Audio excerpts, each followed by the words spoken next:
What's up, everybody? Welcome to the Outdoorable Living Show. Today I have my good friend, Mr. Josh Ferri of Lakeside Decking in Minneapolis. Are we in Minneapolis? Where are we? We're in Minneapolis. Okay. You flew in here. Okay, I'm just making sure. Allison said we weren't in Minneapolis. She tried to be on the all outskirts of Minneapolis. Yeah, she tried to be all technical and tell me I was wrong when I said We're Minneapolis. in Long Lake, Minnesota. Okay, Long Lake, Minnesota. And we are at Lakeside Decking. Lakeside Decking HQ, you see around us? International headquarters. International headquarters. International headquarters. Damn, that's fancy. Mm-hmm. That's fancy. So, how long has this international headquarters been here? Because this is fairly new. Yeah, so we rented the warehouse for quite a while. Yeah. Then we moved into this actual office space. I think we started kind of retrofitting it in July of 2024, but we really only moved in like fully in earnest August or so. So about a year. Yeah. About a year. Mm-hmm. You know, I don't know if you know this, but not a lot of contractors have this going on, right? Some do, some don't. Yeah. It's kind of a big deal. Mm-hmm. You know, I know you're pretty humble about it, but this is something you should be pretty proud of. I am proud of it. It's nice to have a place to put people that isn't just in a wood shop. Yeah. You know, because that's where we came from. It was my parents' basement. Right. It was a wood shop. Right. And it was nice to finally get in here, have some privacy, have some legitimacy when clients came to visit and stuff like that. But, yeah. So, what I want to do is kind of go back in time, if you will, and let's talk about you a little bit, where you came from, your upbringing, you know, what formed you into who you are today, if you even know who you are today, and kind of start there and see where this takes us. Sure. Yeah. So where do you want me to start? So you're originally from Chicago. Mm-hmm. Right? Born and raised. Yeah. Born and raised. You were there till what age did you move? So I moved in 2020, right? Just as the pandemic was getting good. Yeah. Yeah. Yeah. And I met you not far after that. No, you met me literally while I was still living at my parents' because I moved here and hadn't gotten an apartment yet. Yeah. Yeah. Yeah, It was pretty crazy. Yeah. So what was the reason from moving from Chicago to Minnesota, and what kind of prompted that? Because that's a pretty big move at a fairly infantile stage in life and business. Yeah, the main reason for the move was because my wife is from here. Okay. So when we got together, we've been together almost over a decade now. We met in college. We've only been married since 2020, but we always knew that we were going to move here at some point. Okay. Her mom is here. Her dad is here. Her whole family is here. You know, we always knew we were going to want to raise our kids close to her mom, sure, close to her sister, close to her whole family. And to be honest, my family is from Chicago, but they were able to move here also. So my parents moved here too, and my sister was going to school here at the time. Okay. So it kind of made sense. The move was difficult. Obviously, I grew up in in Chicago. All my friends are from there. Right. Born and raised. But I can tell you that I have enjoyed my time here.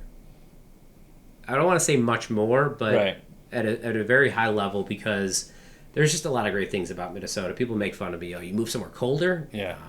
It's less windy, but it's not colder. I don't know. Last time I came in to visit you, it was pretty freaking cold.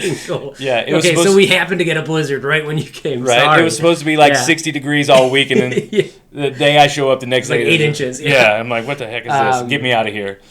But I can tell you that where I lived in Chicago, we got a good friend, Alex Larson, who lives in Chicago, or in the Chicagoland area, and where he's at, deck building is a little more prevalent. Sure. Where I was at, which is called the North Shore, not as much of a deck building scene. But my entire time in Chicago, I built 2 decks maybe. Because I used to be a cabinet builder. That's what I used to do. I didn't know that. Wood shop. Yeah. I used to have a company called Garage Shop Designs. We built everything out of my garage. Nice. And then when I moved here, I kept that name, but people kept on calling me about garages, and I was like, I think I need to change my name. So Yeah, I don't think we could have done what we're doing here where I was in Chicago as far as the outdoor living scene. You know, Minnesotans cherish and spend a lot more time and money outside. Fair. Yeah. You know, and I think this, you know, is something I've grown to really respect and admire about you, but your willingness to just like completely change and go in a new direction and see what you can make happen and not really accept the status quo and be able to push the boundaries. I really admire and respect that about you. And, you know, that's kind of sounds like that's where this whole thing came from. Yeah. Is your willingness to step outside your comfort zone and the norm of what you were doing. Like Jocko Wilkins says, you know, we both love him as an author. You know, there's no growth in the comfort zone. But also, I've always been a philosophy of, you know, I'm perfectly fine sacrificing or altering what I have now for what I will have later. Yeah. And that was kind of part of it. I knew I needed to grow. I needed to kind of get out of where I was. But also, you know, this is definitely more where I wanted to raise a family and with my wife and stuff. And what was the, you know, the motivating factor to move from cabinets into decking and deck building and outdoor living? I would love to come up with a super humble and like existential answer, but money. Yeah, money. That's fair. I mean, I can spend 2 weeks on a set of cabinets and make $8,000. I can spend 2 weeks on a deck and make 25. You know, like it just. But also, you know, I would be building in these people's houses. You got to go into their house. You're interrupting their lives. Right. You know, they looking at it the entire time. You know, you got to take off your shoes and it just. But they kept asking, you know, these cabinets are amazing. They're brick shit houses. Right. You know, just want to know, do you also build decks? Nah, I don't really. You know, it's just not my scene. Blah, blah, blah. I built 2 decks in Chicago. They were okay. Right. You know, and then. But I kept on getting asked that question, and I just, you know, kind of had an epiphany. I was like, maybe I am in the wrong industry, you know?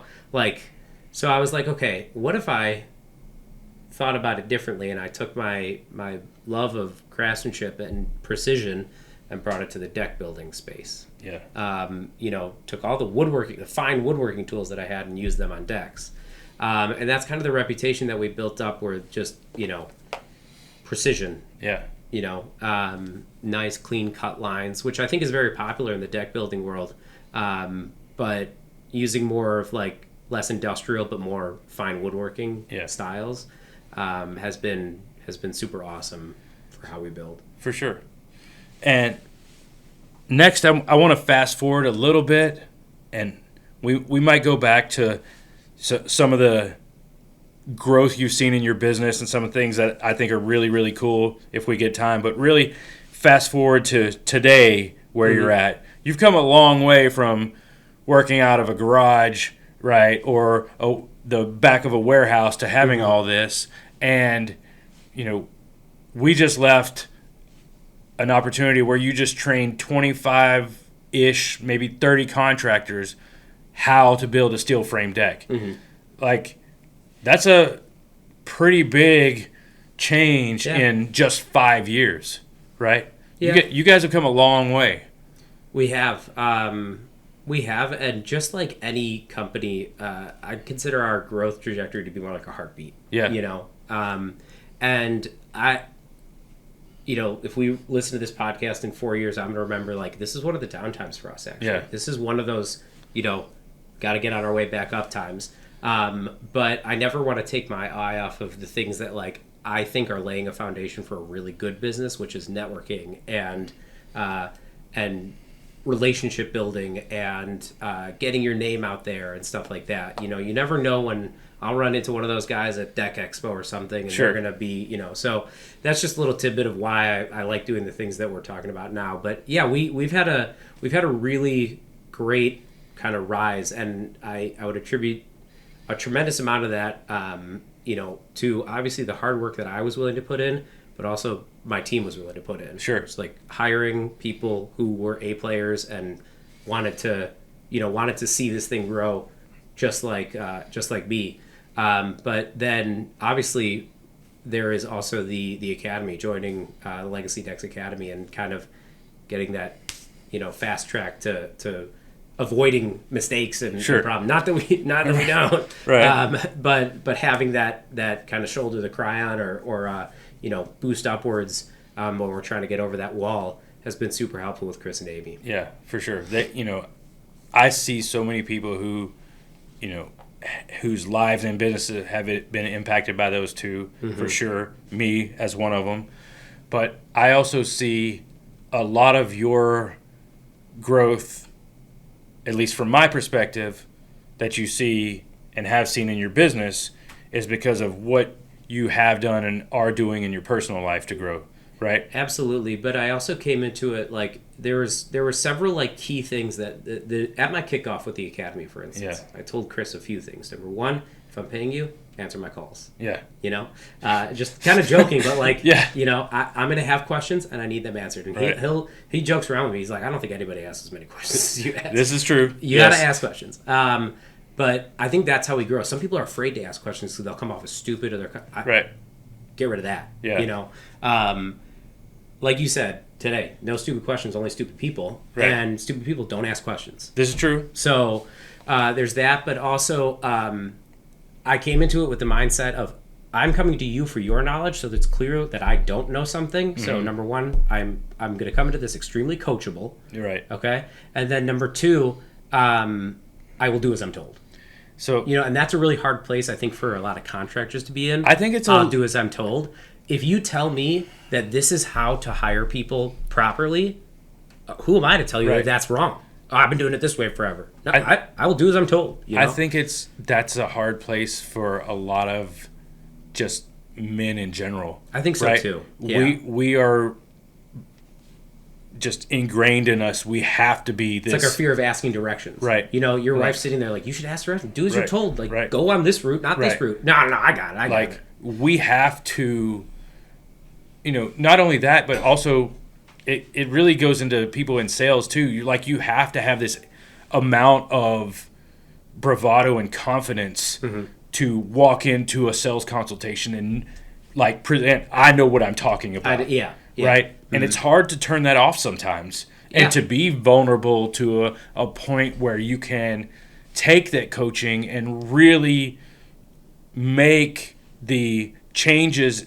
necessary for that coaching to manifest itself. Absolutely. But also coming to the realization, like when I joined the academy and when I did LDX and blah, blah, blah, like Chris or Amy or even listening to audiobooks like Jocko, like those coaches have coaches. Yeah. Everybody's got a coach. I always joke around, who coaches the coach? It's a joke, but like there is a certain personality trait that I think people who are super successful have. And I hope I have that trait, but that trait is coachability.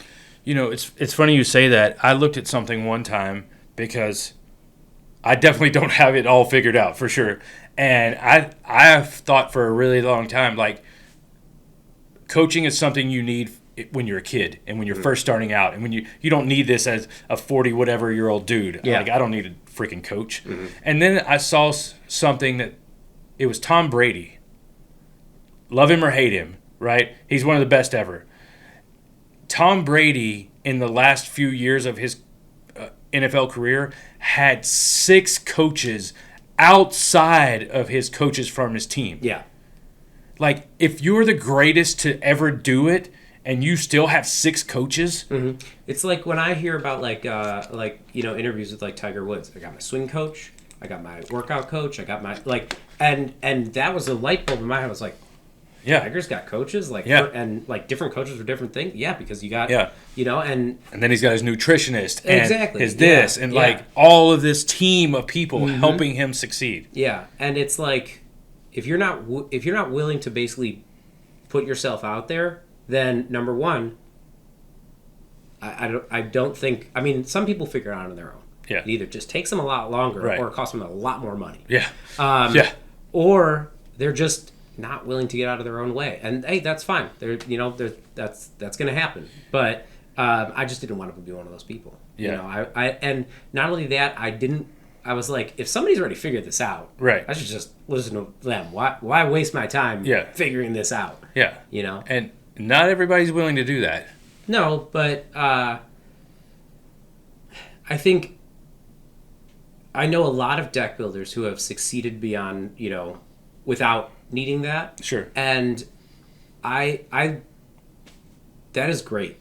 I look up to those guys and think like, wow, you decided to put in the hard work and the trials and tribulations, and you made it through. And I look to those guys with just as much reverence as the guys who are in the academy with me who are asking for help. But really, where I find the most like awe-inspiring is the people who are in the academy, or the deck builders that I meet, or the construction guys that I meet who are in their 50s, maybe even in their 60s, and they're sitting in that room with me. Yeah. And I'm like, good for you. You realize, like, okay, this path is not working, but I'm dedicated and I want to fix it. Yeah. Because I think we both know that 9 out of 10 people above that age are going to be like, no, I've been doing it this way forever. I'm just going to continue. Not saying that he's necessarily in that age group, but there's one particular person that I can think of that I thought this dude had it figured out, and he may well have, but he's still in that room with you guys. John Lee. Like, yeah, I was gonna say him or Bruce and Judy. Like, yeah, the projects John builds and the things he does and how efficient his team operates, and the fact that he still has a coach and is like, okay, like, who am I to say I don't need a coach for something? And whether that's Chris, whether that's whatever, there are so many things in our lives and in our business and in just what we do as a man that we can lean on coaches, mentors, whatever, and having that network of other people and being in a container that will push us to do more and be better at a lot of things in life, right? And I think that's one of the things in my life I'm most grateful for. It took me a while to find that, but the fact that I have that now is something I've, there's a lot of days I get emotional about it, but having that in my life, because I searched for it for so long. And, I get kind of fired up when people don't respect it sometimes, right? Yeah. I have no idea what people think about my, membership in the academy. Frankly, it doesn't really matter to me. It's, sure. If I really one thing I noticed about the decking industry, at least when I first joined, was that the amount of camaraderie there is that I don't think you get in other ones. I think it's because it is so niche. It's not like roofing, which is $1 billion. But the decking industry, I always found, like, whether it was going to the ASEC Summit or Deck Expo or anything, there was always just this collaboration atmosphere.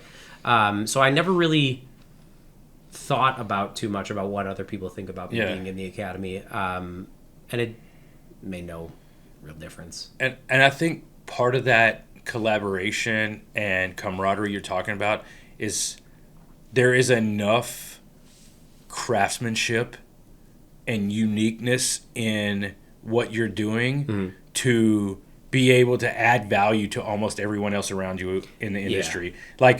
There's only so many ways you can build a fence. Absolutely. There's so many ways you can build a roof. Yeah.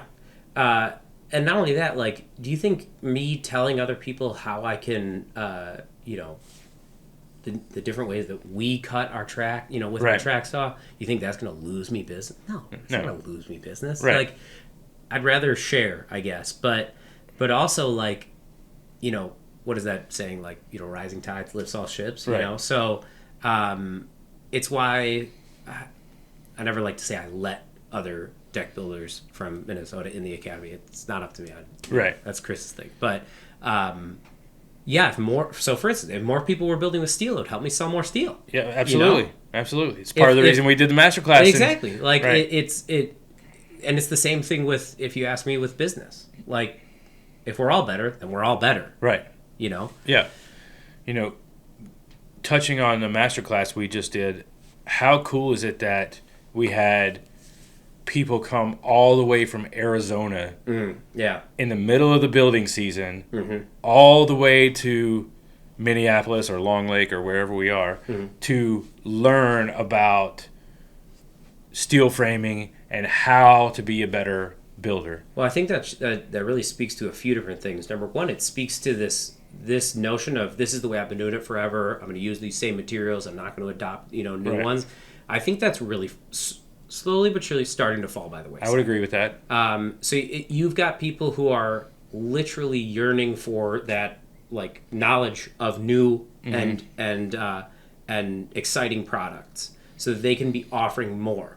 Okay. But it also goes to show more about how people are more receptive to learning more about these things, and that they want instruction. They want to make sure they're doing it right. They don't want to just figure it out on their own, and they're willing to travel, several 100,000 miles to do it. Yeah, and on their own dime. Yeah, right. Absolutely. Yeah, and it gives me a very high level of excitement and confidence in the future of what's going on in the deck building world and in our industry, right? I think it also speaks to the amount of people who are, listen, there's all these new cool things out there. Yeah. The cable railing, the lighting, and cable railing's been around for a while, but you got these pergolas and retractable screens and all these things that people want to do. But what we're talking about people coming to learn about the things that get covered up. Yeah. Okay, the foundations of stuff. Like there is I can see that there's a lot more people starting to really care about what they build their structures with to put all those pergolas and those retractable screens on and whatnot. That this whole notion of, well, hope this lasts is kind of falling by the wayside. And I think truly the people who are more adopting of those practices, of this whole mentality of I never want to come back here. If I come back here, something's wrong. Right. Okay. It's the people who adopt the G tapes or spend 50 cents more on this fastener because it's got the double coating for whatever. I'm seeing a lot more of that, and less. I mean, there's always gonna be hacks out there, but I think the prevalence of social media has helped that a little bit. I'm not big into social media, but you're starting to be surrounded. That's why you have Allison. Right. I'm surrounded by all of you got these guys who are I'm surrounded by all these people who are basically telling me if you're not doing it this way, you're going to get warranty callbacks. You're going to, and some people are, biased and, they're backed by different brands. But I think at the end of the day, you can't argue that steel is going to last longer than wood in a Minnesota climate. And I think that also mirrors the other things we talked about. More people are willing to work on the foundations of their business. Absolutely. And the foundations of their life, that before they would have just bought a new car and they would have just bought some cool clothes and they would just got this fancy cool super big ring, things like that, right? And they would have just done all these superficial things to make something look cool and not spent the time and effort on the foundations. Oh yeah, you with the prevalence of tech, for instance, you've got all of these different apps and platforms that allow you to send out a super nice looking proposal or estimate bid that makes you look good, but it's a Band-Aid on a wound type thing. If you're just because you send out a really nice estimate doesn't mean it's priced properly. Doesn't mean you're covering your overhead. And I agree with you. I think a lot more people are starting to work on those foundations of their business, because truthfully, if you're not, with the amount of free information out there, you're an idiot. Right. Okay? Right. And it's maybe not everybody's going to hire a full-on business coach or something like that, but that's not even what we're talking about. What we're talking about is making sure you're pricing things right. Yeah. Do you understand markup versus margin? Right. It's no longer just about, I'm really good at building decks, so I'm going to open up a deck building business. Yeah. That just doesn't cut it anymore. Right. It just doesn't cut it anymore. And those days are behind us because those people are getting swallowed up by the ones who do know how to operate properly and do know their margins. What's most frustrating to me is that I agree with you, but I still see it the opposite way. Is that those guys are still killing it. You think so? I mean, we lose a certain amount of business to them every year. Yeah, a certain amount of them go out of business every year, but a certain amount of them pop up every year. The problem is there's still, for some reason, I'd love to touch on this point, in the construction industry, that the cheaper it is, that's who I'm going with. Yeah. When you go to the doctor, are you I'm gonna get 3 quotes from 3 different dentists, and whoever's the cheapest, That's what I'm going to go with. Absolutely You're going to have great teeth. Right. You know, all right, if you go buy the cheapest car you can buy, you're going to get a less quality car. Right. Right? And it's amazing what like some of these guys leave out to make sure that they can get that sale. So it's like, okay, you walk into a dealership, I'd like everything but the seats, please. Yeah. No. The car works when you've got all the components. Right. The things you can pull away are the nicer radio, the leather seats, stuff like that. You know, that's different. But when we're talking about like construction, for some reason, when it comes to construction, homeowners still think the cheaper it is, that's what I'm going with. Do you think it's a lack of education and the lack of the ability to educate? I think it's a fear of being screwed over, because you have so many contractors who are fly by night, who take a deposit, never call you back. Right. Or do this, that, and the other, that they see it as a form of protection of themselves.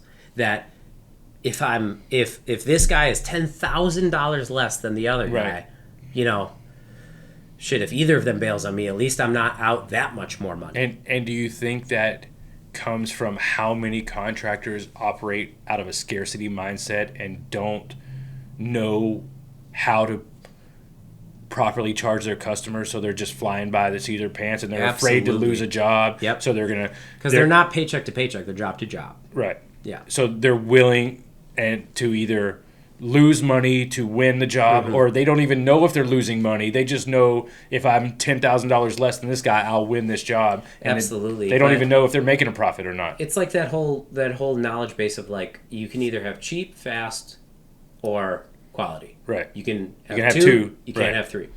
When a client comes to me, it happens all the time. Hey, you know, this guy's like $10,000 less. I say to myself, you know, listen, I'm not going to bash other contractors, but I got to wonder, like, where's the $10,000 coming from? Yeah. You know, decking companies regulate the decking material. Right. You know, maybe your lumberyard's getting a few points here, a few points there. Right. Not enough to make a difference. Lumber is a commodity. Right. You set the price of Fortress, so it's like, you know, we're all paying relatively the same amount for steel. Right. Fasteners are fasteners, same thing, regulated by the manufacturer. You know, maybe Home Depot will sell it cheaper than a lumberyard, or, you know, whatever that may be. But generally... But we're not talking $10,000. Right. We're talking $1,000, $2,000 maybe. Maybe. So you got to be wondering, like, okay, where... I try to tell my clients, like, where's the $10,000 coming from? Right. Okay? It's not coming from his pocket. Right. Like, you know, contractors, sometimes they're not great with money, but, they, you know... the materials are what the materials cost. Right. All right. So, I mean, unless you're, you know, getting bottom of the barrel, you know, Home Depot wood that's still wet type stuff, it's coming from the quality. Sure. Or it's coming from something you don't know that it's coming from. And unfortunately, sometimes that's not enough of an argument for clients to believe you even. And that ties back to what I said before. Well, they've got a really nice presentation. They've got a really good looking estimate. They said all the right things. No, don't worry about it. All of our beats are level. I promise you. Right. You know, and unfortunately, you never hear back from those clients whether or not it did go well. Yeah.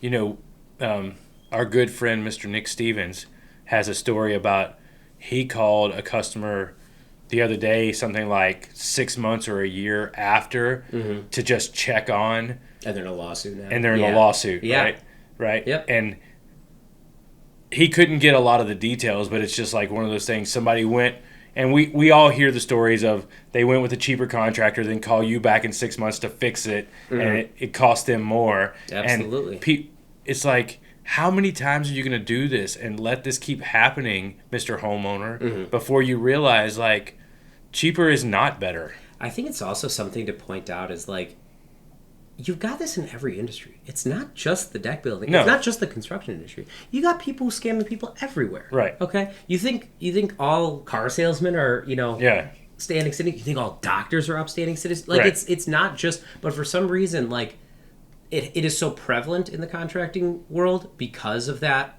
you know, take a deposit, leave really quickly, you know, whatever that may be.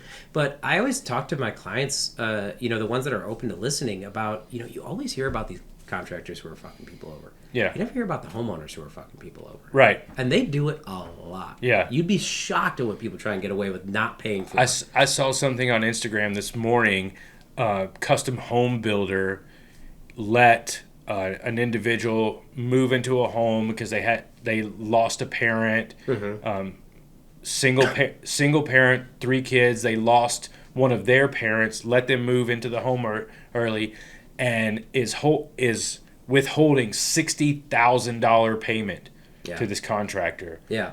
And just refuses to pay him $60,000. Yeah. And the thing is, there's no project that's perfect. Right. There's no project that's perfect. Okay.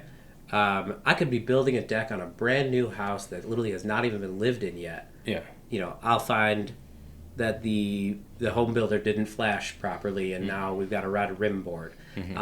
Brand new house. Yeah. Okay. Or I'll have, I'll be putting my footing in the ground. I'll hit a boulder. Yeah. You know, there's no such thing as a perfect project, but what clients have to understand is that it's construction. So things will happen. Right. You know, delays will happen. It's been raining like nonstop here. Yeah. You know, it's supposed to rain all week. Exactly. But and then they'll use that as a reason to not pay, or maybe they're legit in wanting reassurances that we'll pass a final inspection or blah blah blah. I totally get it, but I'm just saying there is nobody's going to their friends and saying I got one over on this contractor. Right. They're definitely going to their friends saying this contractor fucked me over. Right. You know, it sucks. And it's the and truth. You know how many times we'll be sitting around the dinner table at like Deck Expo or something, and every contractor's thinking the same thing. Yeah. Man, I really wish there was a blacklist for clients. Yeah. You know, like I really wish I could review them. You know, we talk about that. Not all money's good money, right? Yeah, There's exactly. some like nightmare clients, and we've all been a part of some of those projects and things like that. You know. I'll tell you a story. I had a client. He was from England. Yeah. Really, really nice dude. Yeah. Couldn't say a bad thing about him. When he reviewed the contract, he came back to me and he said, this contract is really, really weighted in your favor. Yeah. And I said, you're absolutely right, it is. It's my business on the line. Yeah. Okay? In all fairness, like, you can always get a new deck. Right. If something goes wrong, I got all my shit in this. There is no getting another job. This is plan A and there's no plan B. Right. But not only that aside, everything that is in my contract is based on a situation where a client tried to screw me over. Yeah. Or I heard about somebody else getting screwed over, and I was like, put that in the contract right now. Right. It's one of those things like... But the reason I mentioned that from England, that he was from England, because it's very much the opposite over there.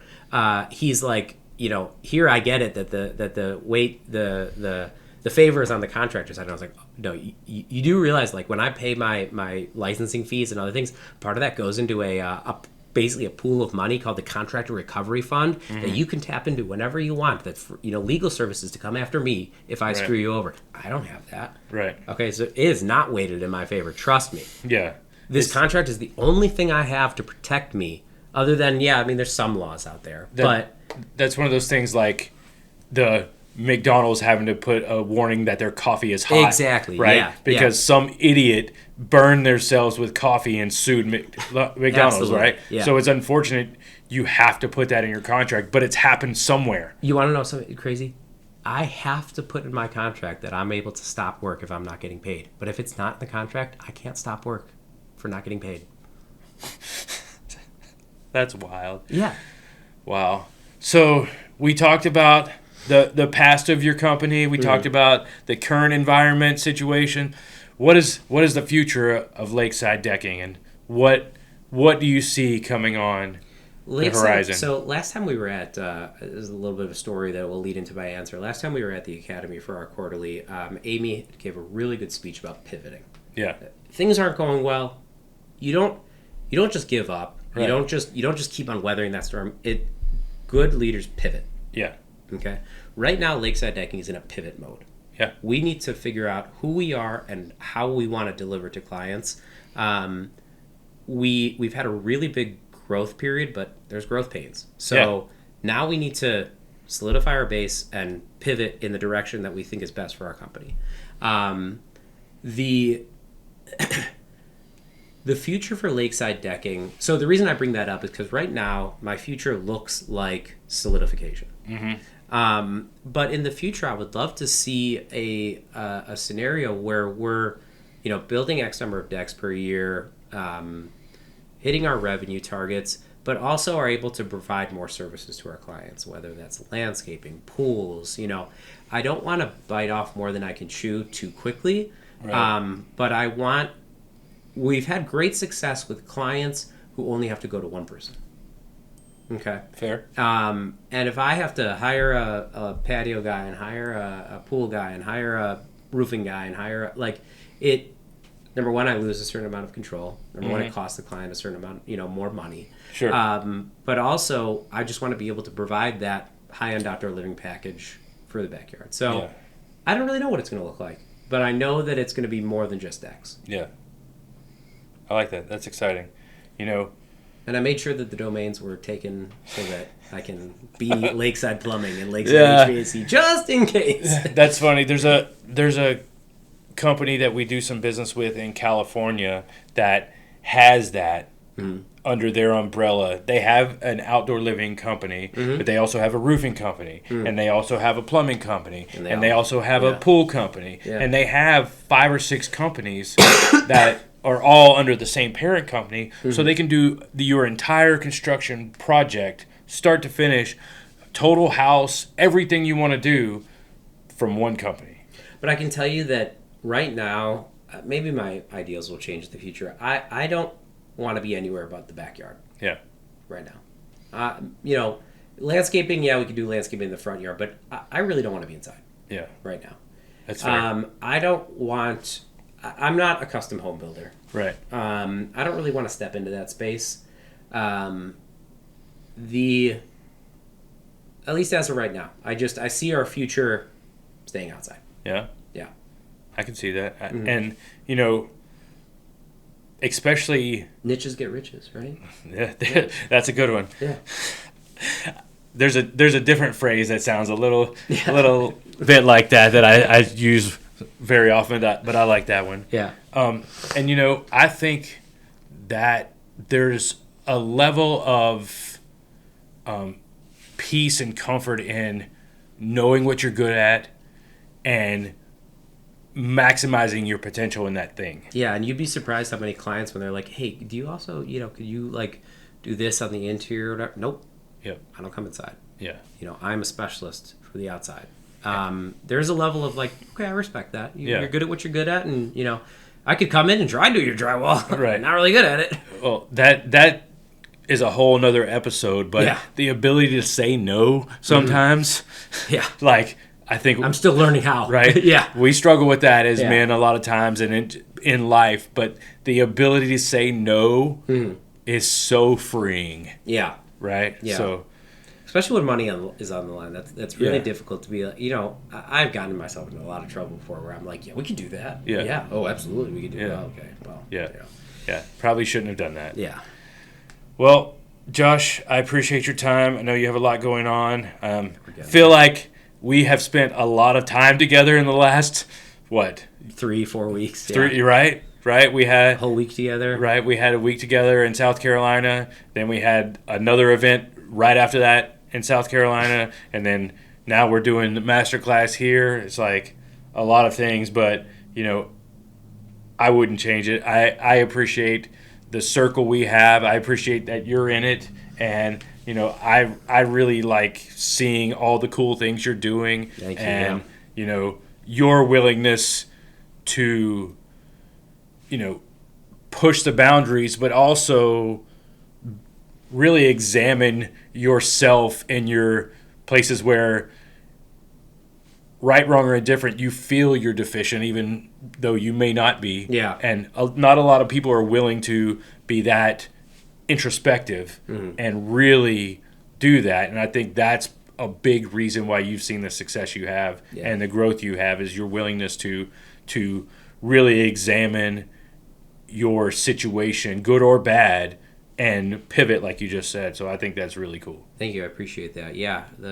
If the listeners haven't heard of it, the book Extreme Ownership is probably the best book I've ever read when it comes to leadership. That and The Dichotomy of Leadership have really, and then working with Chris and Amy and meeting people like you and the Inner Circle and the Impossible Game Group is, when you're surrounded by people who are super introspective, it forces you to be like, maybe I need to start looking inwards and whatnot. And so I forget who it is. I think it was Bedros Keuilian said that one of the biggest failures of men today is not having a tight knit group that will hold them accountable. Mm-hmm.